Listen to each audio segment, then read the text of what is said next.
Bismillahirrahmanirrahim. Assalamualaikum warahmatullahi wabarakatuh.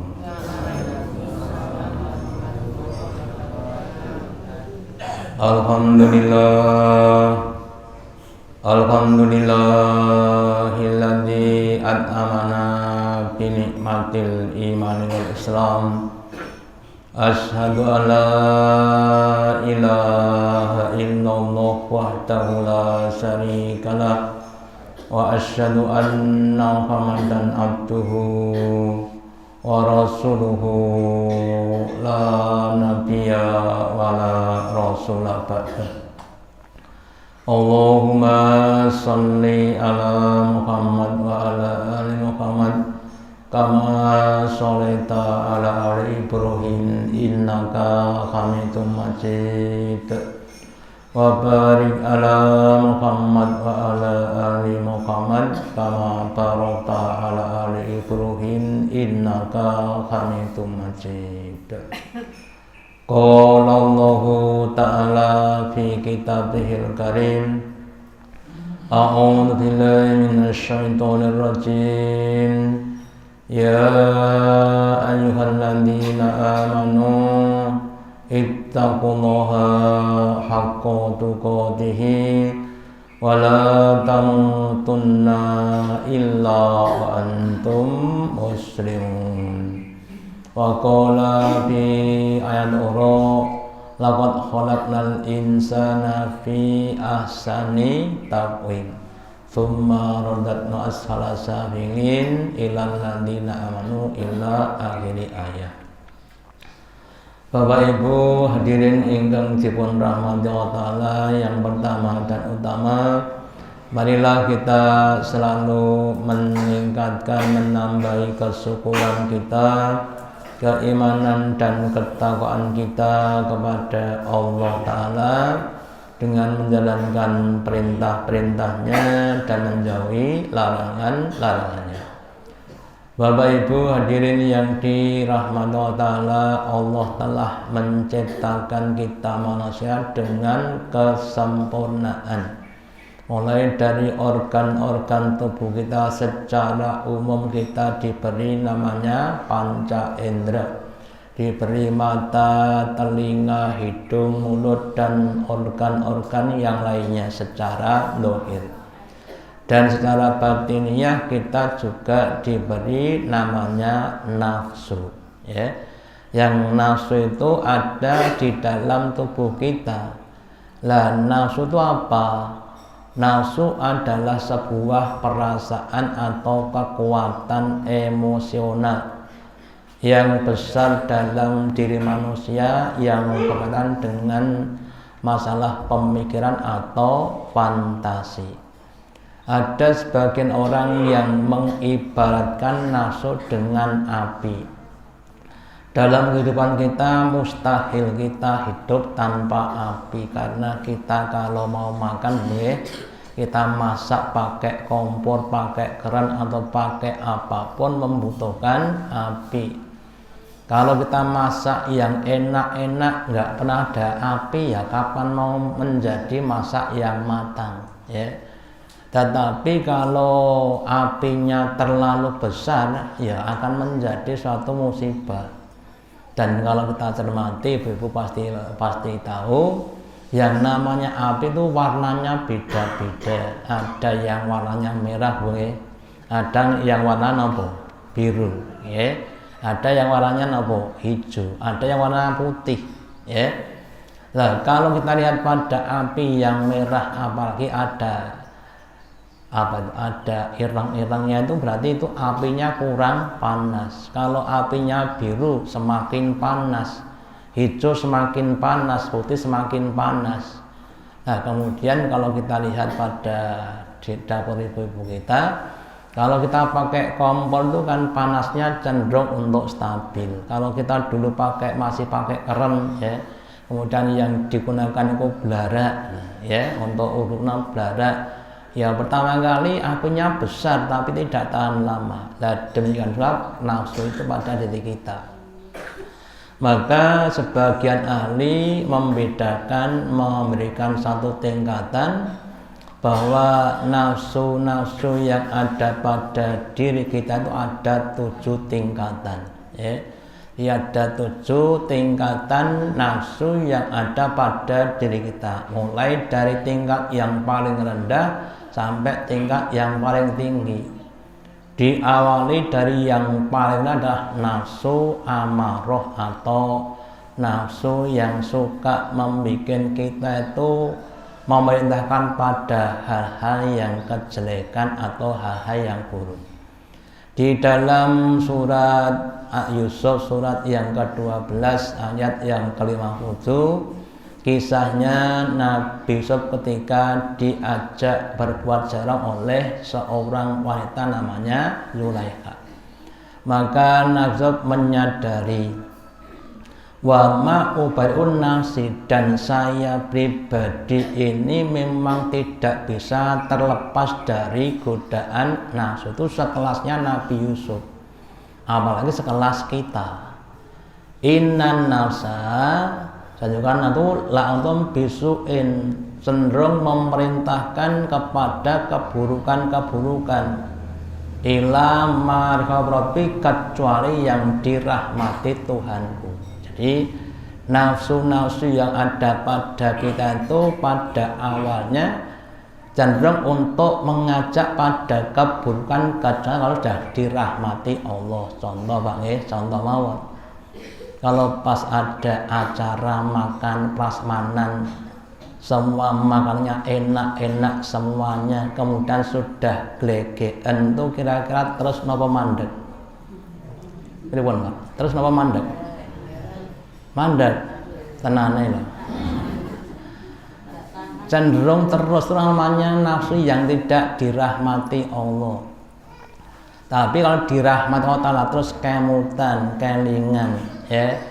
Wa kulu wasrobu wa la tusrifu, makanlah kamu, minumlah kamu, tapi jangan berlebih-lebihan. Kita ingat kemudian kita mandek, meskipun yurung lengkap tapi sudah walet ya mandek, namanya yang dirahmati Allah. Atau contoh nafsu yang lainnya, kalau ada orang punya bawahan, seorang bos punya bawahannya itu berbuat suatu kesalahan, dia kan mampu untuk marah. Tapi kemudian kalau dia ingat kepada Allah tentang fadilah orang yang menahan marah, maka dia tidak akan marah. Itulah nafsu yang dirahmati Allah.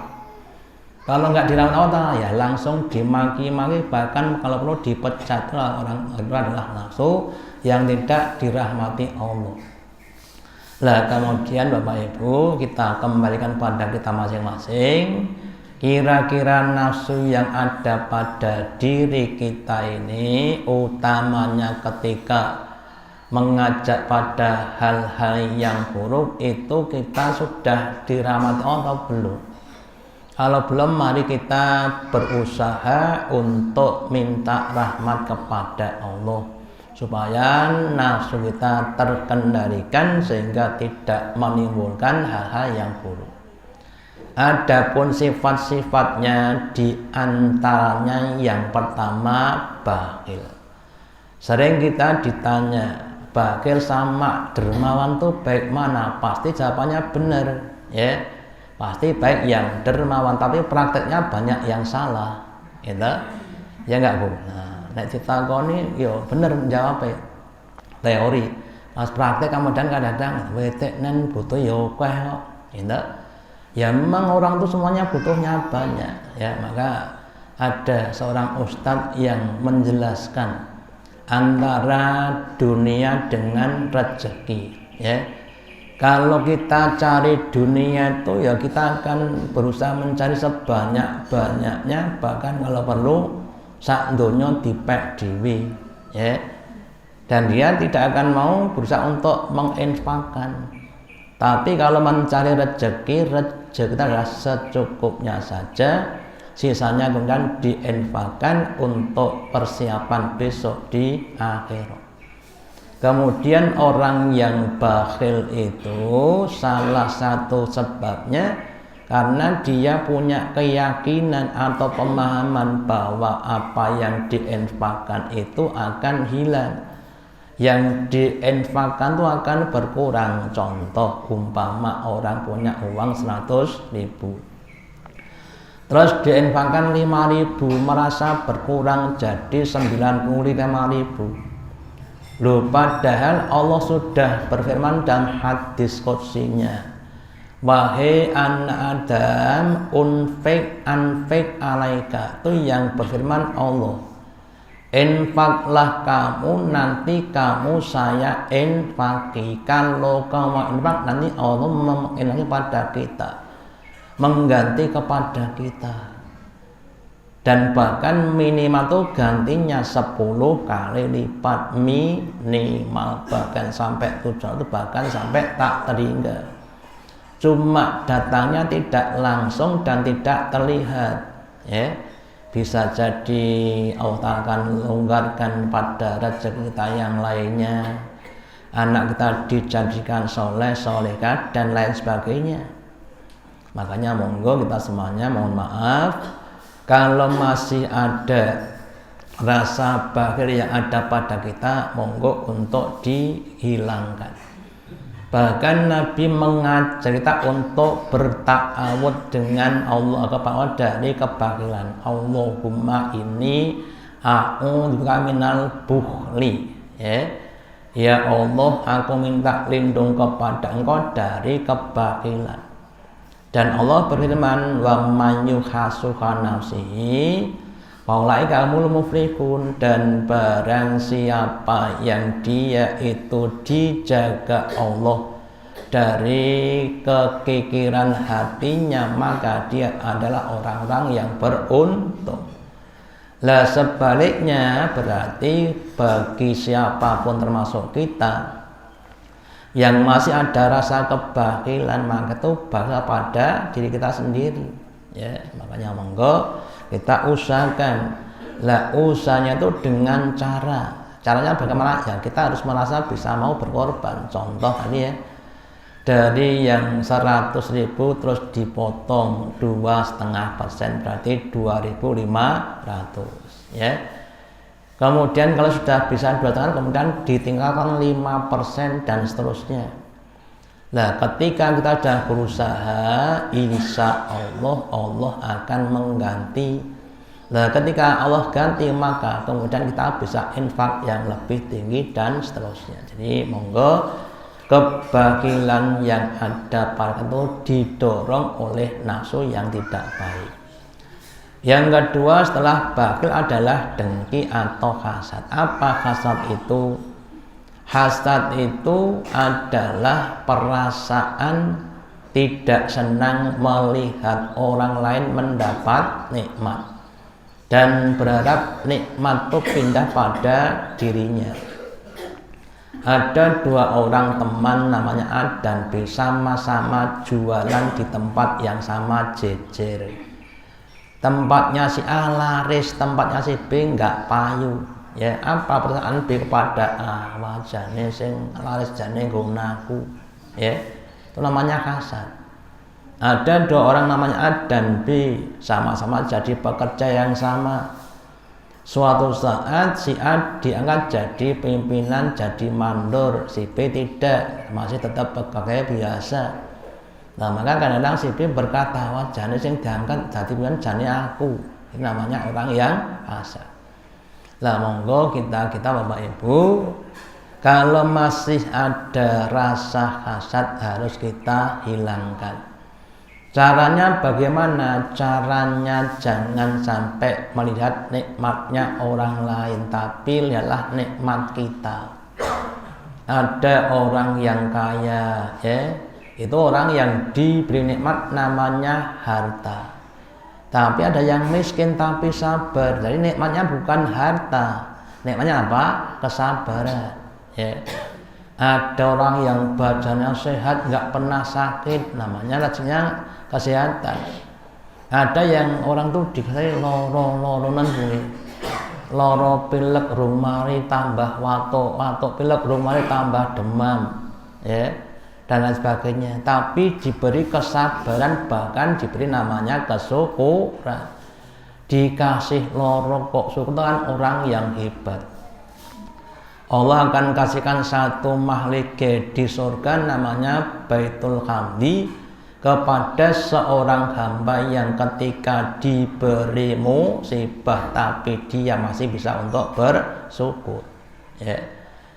Terus kehasatan, mohon maaf yang sedikit banyak ada pada kita, itu bisa menghancurkan, mengurangi kebaikan kita. Nabi bersabda, iyyakum wal hasada, waspadalah kamu terhadap penyakit hasad. Fa innal hasada ya'kulu hasanata kama ya'kulu naru al hatoba, karena kehasatan itu bisa memakan, menghabiskan kebaikan-kebaikan pahala kita sebagaimana api yang membakar kayu bakar. Jadi dalam waktu yang sedikit itu kemudian bisa menghancurkan semuanya. Itulah namanya penyakit hasad atau dengki. Orang Jawa mengatakan serai, gitu. Nah, ini harus kita hilangkan. Yang ketiga adalah penyakit namanya kebodohan atau jahlun. Ada orang berkata, orang pintar itu berkata dan berbuat berdasarkan ilmu.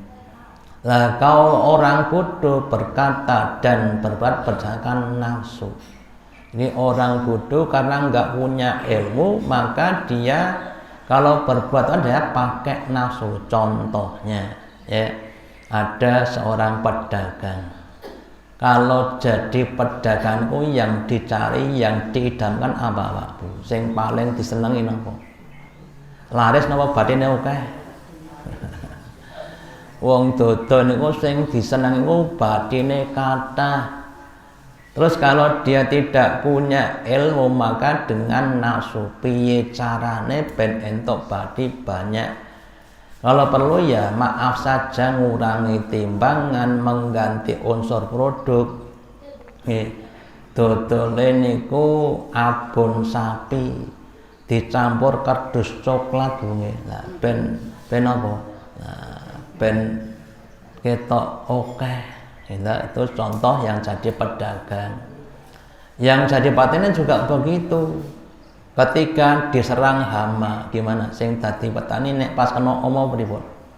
Nah, sedih bunge. Nah, pada Nabi bersabda, tidaklah seorang muslim yang menanam suatu tanaman kemudian dimakan hama, entah wereng, entah burung-burung atau bahkan orang lain, kecuali dianggap sebagai sodako. Jadi sak patok pangan orang kabeh berarti sodako sak patok. Sodako kok sak patok, lah kesannya Allah ngoten kok. Maka kita sekali lagi mari belajar yang namanya rezeki itu sudah ditetapkan Allah. Allah bisa memberikan lewat mana saja. Kalau kita berbuat dengan baik, Allah akan mudahkan rezeki kita. Sawahnya satu dipangan wereng ora panen blas, tapi masih bersyukur. Kemudian ditelepon anaknya, Pak, alhamdulillah saya keterima jadi pegawai, gaji saya cuma 100 juta per bulan, alhamdulillah. Gitu, mau 100 juta bunga. Atau yang lainnya, sawahnya dipangan orang tapi kemudian anaknya dijadikan penurut, ya. Kemarin panen, setelah panen uangnya banyak, anaknya punya penyakit nduding ismo. Senangane nduding Pak, tukok nekae Pak ya. Jadi kadang-kadang antek ditentek jek tukok nih. Setelah sawahnya dipangan malah alhamdulillah anaknya nerimo, ya. Dahar mak nganggo sambel alhamdulillah. Itulah kadang-kadang kita ya diberi seperti itu. Lah semakin orang itu punya ilmu, semakin jauh dari nafsu dan sebaliknya. Contoh Pak, yang boleh saya sampaikan. Kalau kita itu dirugikan orang lain, itu ada dua pilihan. Yang pertama membalas, yang kedua memaafkan. Kinten, kira-kira kita pilih yang mana? Balas napa memaafkan? Alhamdulillah, pun pintar berarti. Lah kalau balas berarti masih bodoh, betul ya. Taraf itu masih taraf yang maaf saja sekolahnya masih SD, sekolah dasar. Ya, itu kalau kita belum punya ilmu. Kalau kita punya ilmu, kita akan memaafkan. Karena di dalam kemaafan itu ada banyak manfaat-manfaat pada kita, ya. Terus yang keempat adalah kesombongan atau kibir. Apa sombong itu? Sombong didefinisikan sebagai raddul haq wa agom tunas. Sombong itu adalah menolak kebenaran dan merendahkan manusia yang lainnya. Apakah yang dimaksud dengan al-haq? Al-haq atau kebenaran adalah al-haqqu min rabbika. Semua yang datang dari Allah itu namanya hak, kebenaran. Baik itu perintah atau larangan. Diperintah untuk puasa itu adalah perkara yang hak. Terus ada orang yang membantah, kerja rekoso kok kon poso ora kuat. Terus mboten poso itu berarti kan orang yang sombong. Nabi kita pernah Pak Bu, puasa itu perang, ya. Biasa mereka puasa kerja ya biasa, itu contohnya. Atau larangan, ya. Larangan untuk berbohong, larangan untuk menipu. Nah, kadang-kadang itu ditentang. Weteknen urip ya kudu butuh duit dan sebagainya. Dan yang kedua, wa awam tunas, dan merendahkan orang lain, merasa dirinya lebih tinggi dibanding dengan orang lain. Ya mungkin karena merasa diberi kelebihan. Kemudian dia tidak sadar bahwa selain kelebihan Allah juga memberikan apa? Kekurangan. Bisa jadi si itu orang yang punya kelebihan dalam bidang ilmu, ya. Tapi dalam bidang harta mungkin lebih sedikit. Si B itu lebih banyak hartanya tapi nggak punya ilmu dan sebagainya. Nah, makanya mari kita hilangkan kesombongan kita dengan membudidayakan sikap namanya tawadhu atau rendah hati. Merasa bahwa orang lain itu di atas kita atau minimal sama dengan kita. Tidak ada perbedaan derajat di antara kita. Itu adalah ajaran Islam yang harus kita lakukan untuk banyak-banyak tawadhu, bukan menyombongkan diri. Kemudian dalam sebuah hadis dikisahkan Allah itu tidak suka kepada 3 golongan dan lebih tidak suka kepada 3 golongan yang lain. Yang pertama, Allah tidak suka kepada orang kaya yang sombong, tetapi Allah lebih tidak suka kepada orang miskin yang sombong. Sudah miskin sombong, ya. Allah tidak suka kepada orang pintar yang sombong, dan Allah lebih tidak senang terhadap orang bodoh yang sombong. Sudah bodoh sombong lagi. Allah tidak suka kepada orang kuat yang sombong, dan Allah lebih tidak suka kepada orang lemah yang sombong. Prinsipnya, monggo sombong itu harus kita hilangkan dari kita. Kemudian yang kelima adalah marah. Atau napa Bu? Nesu Pak nggih. Nah, pun nanti nesu napa dereng? Dereng. Nah, gitu. Nah, kenapa kok kita marah? Karena kita melihat sesuatu yang kita tidak mau dan tidak bisa menerima. Anak kita sore-sore udan-udan dolanan babalan maghrib romantuk Pak Mina. Terus biasanya bapaknya ibunya marah. Ya karena melihat hal yang dia tidak cocok. Nah, bagaimana cara untuk menghilangkan marah? Yang pertama, kita minta tolong kepada Allah untuk menghilangkan kemarahan kita. Berdoa, Allahumma inni a'udzubika minal ghadabi. Ya Allah, aku minta lindung kepadamu dari kemarahan.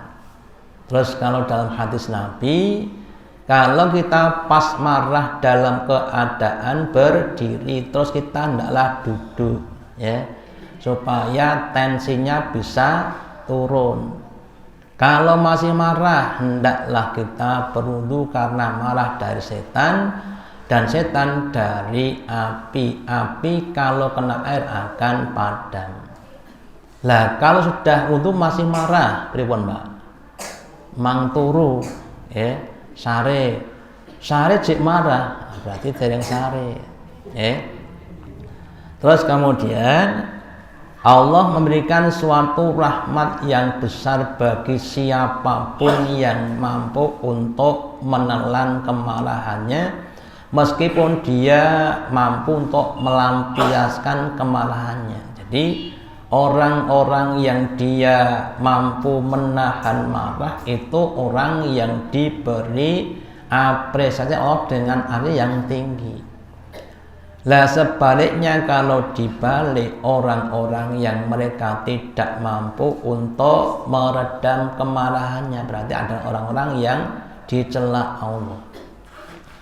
Terus yang berikutnya, supaya kita semakin bisa menahan kemarahan, kita belajar untuk memahami keadaan-keadaan dan juga keadaan orang lain, ya.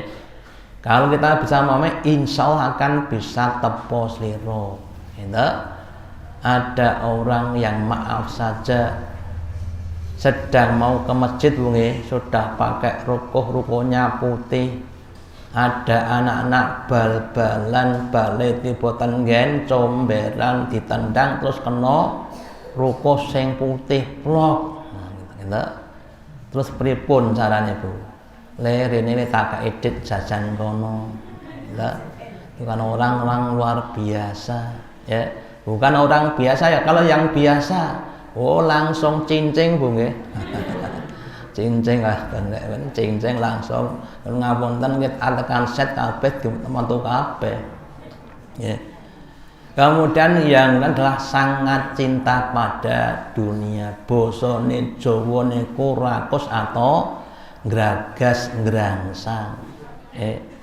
Kalau pada zaman dulu Pak nggih, termasuk saya dan seapatan jenenge zaman ndek ben enten pelem pentil cek kecut nonton niku tiboten nggen blethokan nggih dijipuk. Nggih Pak Kongko. Terus dikepruk goleke uyah Pak nggih. Nah, jaman ndek ben nggih. Atau golek mlanding sing nom niku nggih, mlanding kaya uyah nggih. Terus dipangan jaman ndek ben nek wong gragas-gragas gitu. Mergone nggih kurang tenan jaman ndek ben niku wae. Nah, kalau orang tuh semakin cinta dunia, maka dia akan semakin hina. Sudah punya toko 15. Salah satu tokonya itu ada orang yang di depannya jualan es dawet atau jualan karak atau jualan yang lainnya. Bu, dedek mandi karak, oh nggih. Setelah laris kemudian bilang, sok jodoh nang kene tak doli dhewe. Es toko 15 dan sebagainya. Ya, namanya kan orang yang geragas, orang yang napa nggih rakus, gitu. Oh ya, biarkan orang itu mendapatkan rezeki, ya. Lah semakin orang itu cinta dunia, maka akan semakin dia hina. Apalagi sudah rakus, uangnya sudah banyak, terus delap sisan, pelit ngragas tur yo delap sisan, berarti kalau sak elek-eleke wong, ya, menjadi hamba-hamba dunia. Yang terakhir, senang makan perkara yang jelek atau hina, merasa bangga dalam membuat keburukan. Oh, kalau nyuri sepeda motor dikunci 3 itu saya 1 menit bisa. Tenane iya, gitu. Merasa bangga bisa mencuri. ya, atau yang lainnya. Oh, kalau nyopet di dalam tas, tasnya dalam dompet, ya, nah, dompetnya dalam tas tuh 1 menit saya bisa. Lo merasa bangga dalam berbuat keburukan. Ya. Lah kalau orang sudah bangga dengan keburukannya, maka dia tidak akan berbuat kebaikan-kebaikan. Makanya nafsu-nafsu amarah atau nafsu-nafsu yang ini yang sedikit banyak masih ada pada diri kita, monggo harus kita hilangkan. Saya tulis contoh, saya ada contoh. Di dalam tubuh kita itu ada yang namanya upil, ada yang namanya blubuk, ada yang namanya ilet, ada yang namanya kencing, ada yang namanya maaf saja itu ada tubuh kita. Gimana? Terus kita apa? Kita buang, harus kita lepaskan, jangan diman-eman. Di blubuk maksud diman-eman. Itu harus dibuang. Itu contoh untuk konkretnya seperti itu ada pada tubuh kita masing-masing termasuk saya. Apalagi pas paningale belen buangnya bloboke kata. Harus dibuang, dibersihkan. Maka tadi sifat-sifat bakil, dengki, bodoh, sombong, marah, senang dunia itu harus kita hilangkan. Sebagaimana kita menghilangkan kotoran-kotoran yang ada pada diri kita. Lah kalau belum bisa bagaimana? Minta tolong kepada Allah Ta'ala. Semoga kita Bapak Ibu dijauhkan Allah dari sifat-sifat yang jelek, terus diberi sifat-sifat yang lebih utama, dan kita akan menjadi hamba yang lebih utama. Amin. Demikian yang dapat saya sampaikan, semoga ada manfaatnya. Allahumma taqabbal minna innaka antas samiul alim wa tub alaina innaka antat rahim. Kita akhiri dengan doa majelis. Subhanakallahumma bihamdika asyhadu alla ilaha illa anta astaghfiruka wa atubu ilaik. Wassalamualaikum warahmatullahi wabarakatuh.